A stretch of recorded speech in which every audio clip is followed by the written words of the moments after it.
Clear नहीं आ रही सर, क्लियर नहीं आ रहा सर। तारीख को मतदान होना है और वहीं पर आज मतदान जागरूकता अभियान चलाया जा रहा है, क्या कहना चाहेंगे आप? ये ज़्यादा से ज़्यादा मतदान जनपद ललितपुर में हो सके, उसके लिए एक हम लोगों ने श्रृंखला निकाली थी कि गांव-गांव में रैलियां निकाली थी और जो हमारे 6 ब्लॉक हैं उसमें बड़ी रैलियां निकाली थी। तो आज उसी के कल्मिनेशन में अब हमारा लगभग 1 हफ्ता बचा हुआ है जो मतदान के लिए।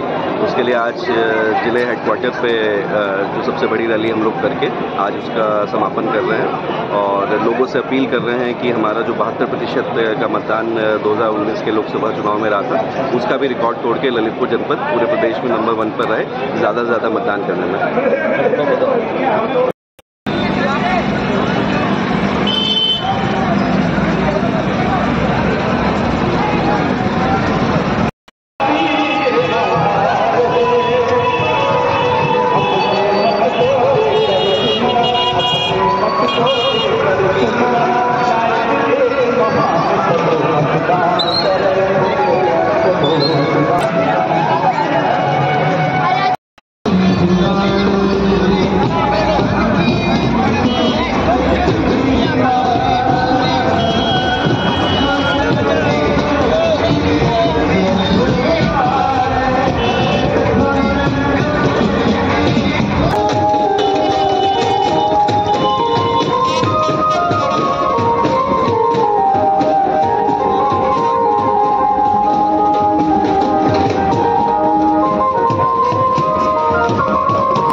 पहले मतदान